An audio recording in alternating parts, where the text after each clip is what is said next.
Imagine this. You're sitting somewhere quiet, maybe with coffee, maybe pretending to work, maybe actually working, which would be suspicious but impressive. And suddenly, out of nowhere, a memory appears. A real one. Something from years ago. A conversation, a face, a moment.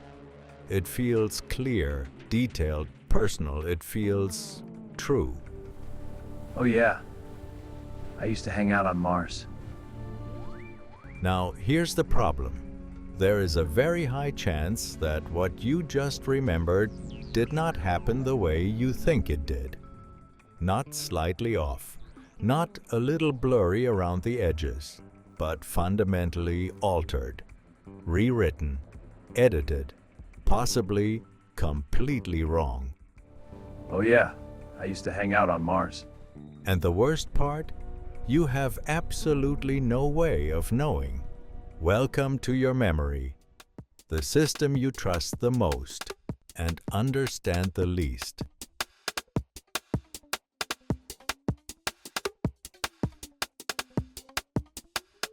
Let's start simple. You probably believe your memory works like a recording, like a camera. Something happens, it gets stored, you replay it later. Nice, clean, logical. No, completely false.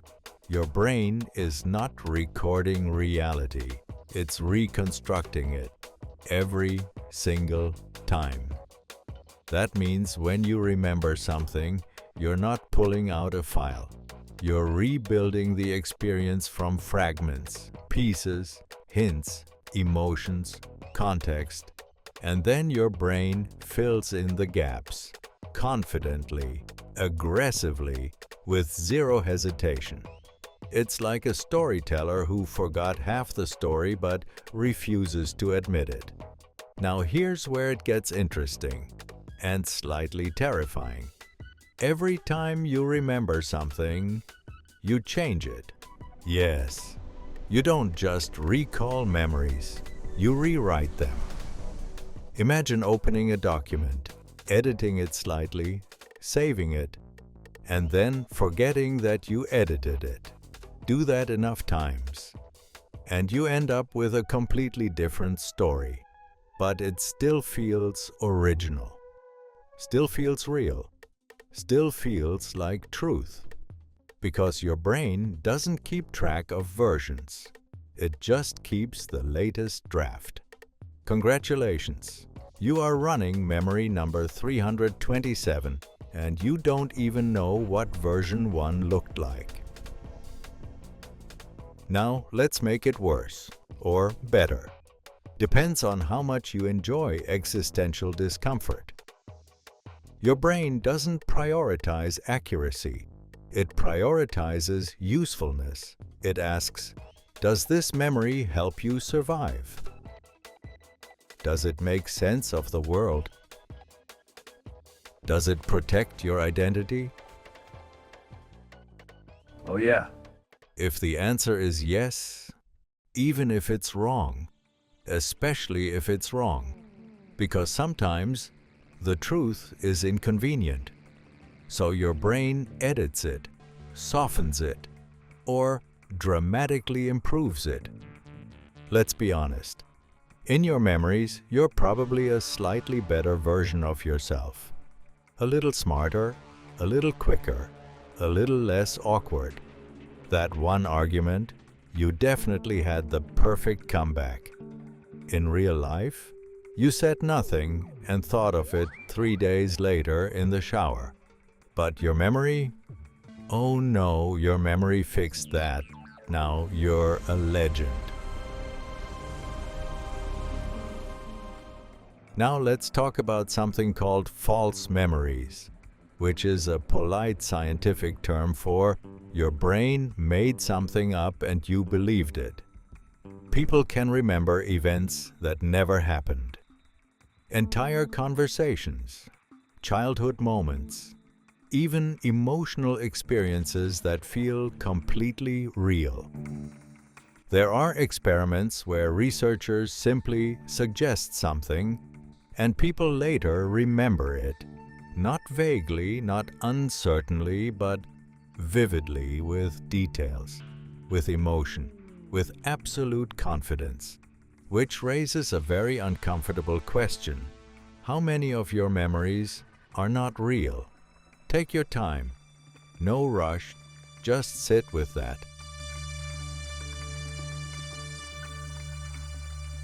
Now here's something even stranger. Memories are not stored in one place. They're distributed across the brain. Bits of sound, bits of image, bits of feeling, bits of meaning, all stored separately. So when you remember something, you're assembling a puzzle, but some pieces are missing. So your brain fills them in with whatever seems right. And your brain is very good at seeming right. It's like a magician. You don't see the trick, you just see the result, and you trust it. Now let's bring in emotion, because emotion doesn't just color memory, it rewrites it. Felt intense, your brain amplifies it. If something felt scary, your brain makes it scarier. If something felt important, your brain makes it central to your story, even if it wasn't. Which means your past is not just remembered, it's curated, edited for drama, for meaning, for narrative. Your brain is basically a Netflix producer working on the story of you, and it loves exaggeration.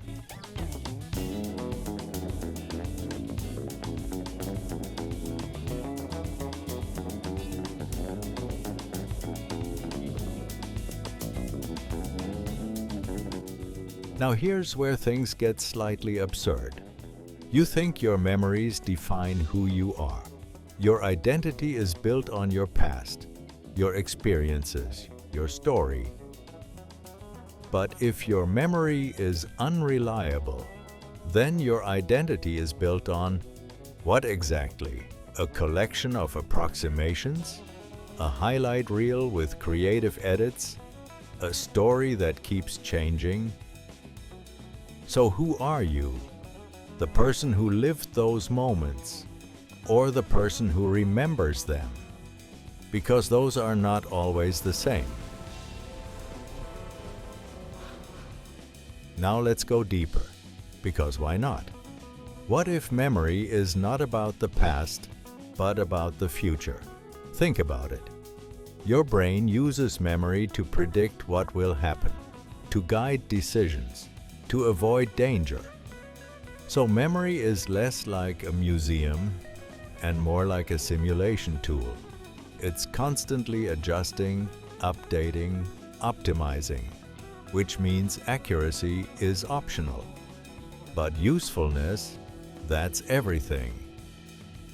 So your brain might distort the past to improve your future, which is kind of impressive and slightly manipulative. Now let's add a fun twist. There's something called the Mandela Effect. Groups of people remembering the same thing wrong, collectively, confidently, as if reality itself changed, or as if our memories are just very, very good at syncing errors.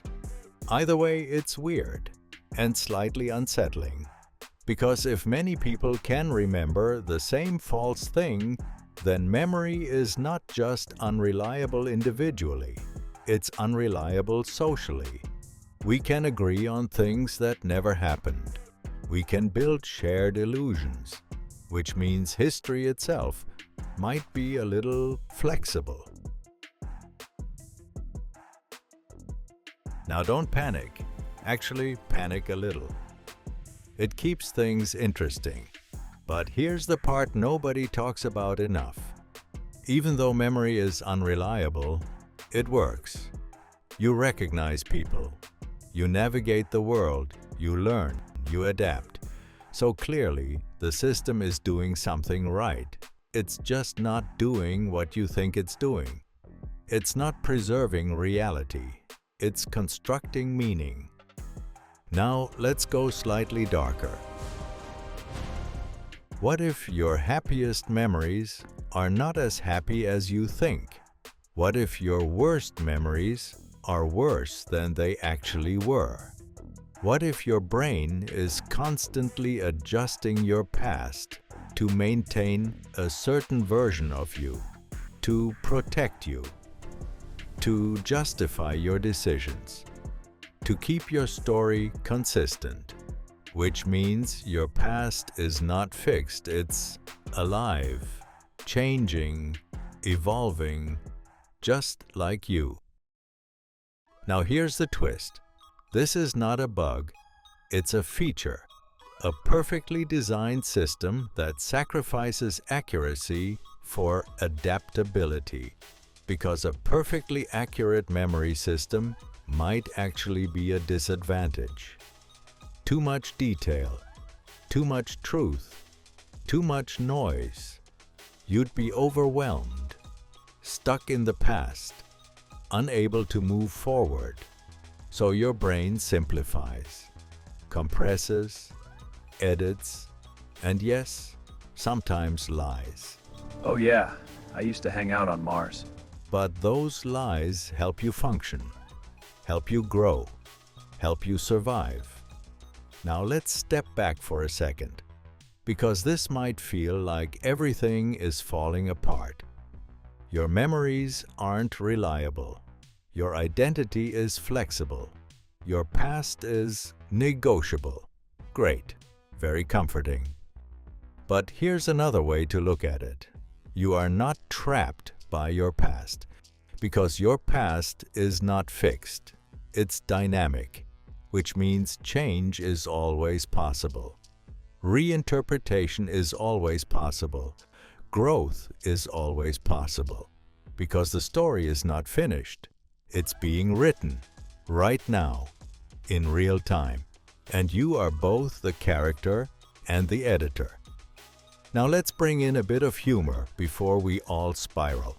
Imagine arguing with someone. That's not how it happened. Yes, it is. No, it's not. Yes, it is. And both of you are wrong, but also convinced you're right.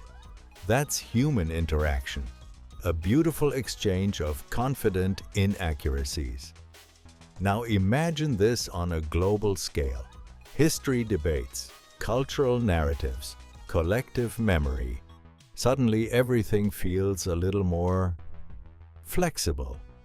Now here's the final twist. Even if your memories are not perfectly true, your experience is. You felt those moments. You lived something. Even if the details changed, the impact is real. So maybe memory is not about truth. Maybe it's about meaning, about how you interpret your life, about the story you tell yourself. And maybe that story matters more than perfect accuracy, because it shapes who you become. Now let's end this somewhere surprisingly positive. Because yes, your memory is unreliable. Your past is not fixed. Your brain is constantly rewriting your story. But that doesn't make reality meaningless. It makes it flexible, open, creative. Because if the story can change, then you can change. If the past is not a prison, then the future is not predetermined. And if your brain is constantly constructing reality, then maybe you have more influence than you think. So the next time you remember something, pause for a second and ask yourself, is this exactly what happened? Or is this the version that makes sense now? Because that question, that tiny moment of awareness, changes everything. And trust me, this is just the beginning. Because if memory is this strange, imagine what else is happening behind the scenes. Thoughts, perception, consciousness itself. It gets weirder, much weirder. So stay curious, stay slightly skeptical, and maybe don't trust your brain too much, because in the next videos, we're going even deeper, and it only gets stranger from here.